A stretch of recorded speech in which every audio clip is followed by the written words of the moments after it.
ప్రపంచంలోనే అత్యంత సుదీర్ఘకాలం పాటు అధికారంలో ఉన్న మహిళా నాయకురాళ్లల్లో ఒకరు. కేవలం ఒక్క నెల రోజుల్లో ఎలా అధికారం కోల్పోయారు? 15 ఏళ్లపాటు తిరుగులేని ఆమె పాలన అంత హఠాత్తుగా ఎలా కూలిపోయింది? ఈ నాటకీయ పతనం వెనుక ఉన్న అసలు కథేంటో ఇప్పుడు వివరంగా చూద్దాం. చూడండి, 2009లో ఆమె ప్రస్థానం అధికారంతో మొదలైంది. కట్ చేస్తే 2024 వచ్చేసరికి ఆమె స్వంత దేశం విడిచి పారిపోవాల్సిన పరిస్థితి. 15 ఏళ్ల పాలన, ఇంత ఆకస్మిక ముగింపు, ఈ రెండింటి మధ్య ఉన్న వ్యత్యాసం నిజంగా ఆశ్చర్యపరిచేదే.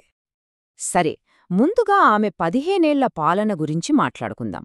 ఒకప్పుడు చాలా స్థిరంగా కనిపించిన ఒక ప్రభుత్వం చివరికి ఎలా ఒక నిరంకుశ పాలనగా మారిపోయిందో పరిశీలిద్దాం.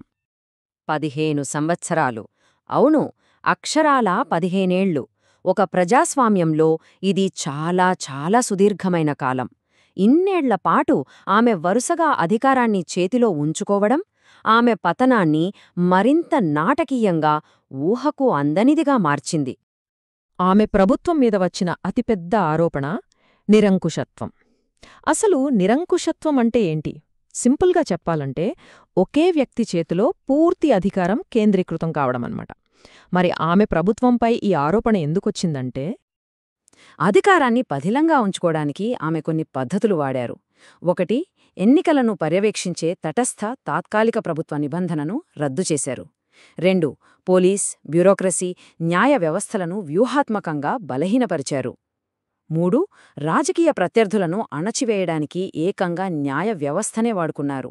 అందుకే 2014, 2018, 2024 ఎన్నికల్లో ఓట్ల రిగ్గింగ్ జరిగిందనే ఆరోపణలు చాలా బలంగా వినిపించాయి. ఇంతకీ ఆమె రద్దు చేసిన ఆ తాత్కాలిక ప్రభుత్వం అంటే ఏంటో తెలుసా? అది ఎన్నికలను నిష్పక్షపాతంగా, స్వేచ్ఛగా జరిపించడానికి ఏర్పాటు చేసిన ఒక తాత్కాలిక, తటస్థ యంత్రాంగం. అలాంటి ఒక ప్రజాస్వామ్య రక్షణ కవచాన్ని తొలగించడం సహజంగానే పెద్ద వివాదాన్ని రేపింది. ఆమె పాలనను చూస్తే ఒక నాణ్యానికి 2 వైపులున్నట్టనిపిస్తుంది. ఒకవైపు ఆర్థిక వ్యవస్థను అభివృద్ధి చేయడం, ముఖ్యంగా బంగ్లాదేశ్ వస్త్ర పరిశ్రమను ప్రపంచస్థాయిలో నిలబెట్టడం వంటి ఘనతలున్నాయి. కాని మరోవైపు చూస్తేనేమో విపరీతంగా పెరిగిపోయిన అవినీతి, తీవ్రమైన సామాజిక అసమానతలు, చివరికి ఆర్థిక డేటాను కూడా తారుమారు చేశారన్న విమర్శలున్నాయి. ఇక్కడే అసలు కథ మలుపు తిరిగింది. ఒక చిన్న విద్యార్థుల నిరసన చివరికి ప్రభుత్వాన్ని ఎలా కూల్చివేసిందో ఇప్పుడు చూద్దాం. ఈ మొత్తం పతనానికి నిప్పురవ్వలా పనిచేసింది కోటా సంస్కరణ ఉద్యమం.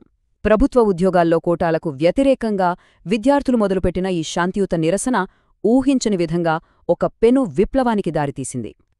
ఉద్రిక్తతలు పెరగడానికి కారణం షేక్ హసీనా చేసిన ఒకే ఒక్క వ్యాఖ్య.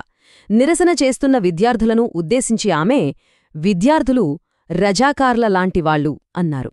అంతే, ఆ ఒక్క మాట పరిస్థితిని పూర్తిగా మార్చేసింది. అసలు రజాకారంటే ఎవరు?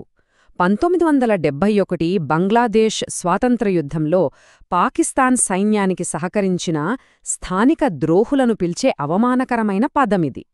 ఆ మాట వాడటమంటే విద్యార్థులను దేశద్రోహులతో పోల్చి చారిత్రకంగా అవమానించడమే. దీనికి ప్రభుత్వం అత్యంత క్రూరంగా స్పందించింది. దీన్నే ఇప్పుడు జూలై మారణకాండ అని పిలుస్తున్నారు. ఈ హింసలో దాదాపు 1400 మంది చనిపోయారని ఒక అంచనా. ఈ సంఖ్య వింటేనే అర్థమవుతుంది ప్రభుత్వ అణచివేత ఎంత తీవ్రంగా ఉందో. ఆ తర్వాతంతా ఒక డామినో ఎఫెక్ట్లా జరిగిపోయింది. మొదట విద్యార్థుల నిరసనలు, ఆ తర్వాత ప్రభుత్వ హింసాత్మక అణచివేత, దానికి ప్రతిగా దేశవ్యాప్తంగా సహాయ నిరాకరణ ఉద్యమం, చివరికి హసీనా రాజీనామా చేసి దేశం విడిచిపారిపోవడం. అంతా చాలా వేగంగా జరిగిపోయింది. ప్రభుత్వం అలా అకస్మాత్తుగా అదృశ్యమయ్యేసరికి దేశం ఒక పెద్ద రాజ్యాంగ సంక్షోభంలో పడిపోయింది. అధికారమనేది ఒక శూన్యంలోకి వెళ్ళిపోయింది. ఒక్కసారి ఆలోచించండి, ఒక ప్రభుత్వం రాత్రికి రాత్రి కనుమరుగైపోతే అసలు ఏం జరుగుతుంది? ఇదే ఆ సమయంలో బంగ్లాదేశ్ ఎదుర్కొన్న అతిపెద్ద సమస్య. ఈ పరిస్థితిని సులభంగా అర్థం చేసుకోవాలంటే ఒక ఉదాహరణ చెప్తాను. ఒక పెద్ద కంపెనీని ఉద్యోగులు టేకోవర్ చేస్తుంటే సీఈఓ పారిపోయాడు అనుకుందాం. కానీ ఆ కంపెనీ రూల్ బుక్లో కొత్త సీఈఓను ఎలా నియమించాలనే దానిపై ఎలాంటి నియమం లేదు. బంగ్లాదేశ్లో సరిగ్గా అదే జరిగింది. అయితే ఆ శూన్యాన్ని పూరించడానికి చాలా వేగంగా చర్యలు తీసుకున్నారు. ఆగస్టు 5న హసీనా దేశం విడిచి పారిపోగా కేవలం 3 రోజుల తర్వాత ఆగస్టు 8న నోబెల్ బహుమతి గ్రహీత మొహమ్మద్ యూనస్ తాత్కాలిక ప్రభుత్వానికి నాయకత్వం వహించడానికి ప్రమాణ స్వీకారం చేశారు. కానీ ఇక్కడే ఒక పెద్ద లీగల్ చిక్కు వచ్చిపడింది. ఆమె అధికారికంగా రాజీనామా చేశారా? చెయ్యలేదని ఆమె కొడుకు వాదిస్తున్నారు. కాని తాత్కాలిక ప్రభుత్వం మాత్రం దాన్ని ఒప్పుకోట్లేదు. ఈ న్యాయపరమైన వివాదం ఇప్పటికీ కొనసాగుతూనే ఉంది. ఇక పతనం తరువాత మొదలయింది జవాబుదారీతనం యొక్క దశ. మాజీ నాయకురాలిపై, మానవత్వంపై నేరాల కింద జరిగిన విచారణ, దాని తీర్పు, వాటి గురించి ఇప్పుడు చూద్దాం. షేక్ హసీనా దేశంలో లేనప్పటికీ ఆమెపై విచారణ జరిగింది. దీన్నే ఇన్ అబ్సెంటియా విచారణ అంటారు. ఆమెపై మోపిన ఆరోపణలు చాలా తీవ్రమైనవి. మానవత్వంపై నేరాలు సహా మొత్తం 5 ఆరోపణలున్నాయి. నిరసనకారుల సామూహిక హత్యలకు సూత్రధారి అని, పౌరులపై ప్రాణాంతక ఆయుధాలు, డ్రోన్లను వాడమని ఆదేశించారని, విద్యార్థి కార్యకర్తలను హత్య చేయించారని అభియోగాలు మోపారు. అంతర్జాతీయ నేరాల ట్రిబ్యునల్ తన తీర్పులో ఒక చాలా బలమైన మాట వాడింది. ఈ అణిచివేతకు ఆమెనే మాస్టర్ మైండ్ మరియు ప్రధాన రూపశిల్పి అని పేర్కొంది. ఇది చాలా చాలా తీవ్రమైన వ్యాఖ్య. చివరిగా ట్రైబ్యునల్ ఇచ్చిన తీర్పు మరణశిక్ష.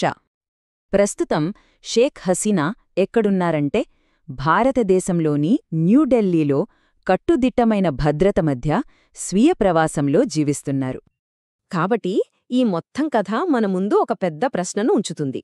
ఒక దేశం నిరంకుశ పాలకుడిని కూల్చేసినంత మాత్రాన సరిపోతుందా? ఆ తరువాత స్థిరమైన ప్రజాస్వామ్యం వైపు వెళ్లే నిజమైన మార్గమేది? ఇది కేవలం బంగ్లాదేశ్ సవాలే కాదు, ప్రపంచవ్యాప్తంగా ఎన్నో దేశాలు ఎదుర్కొంటున్న ప్రశ్న.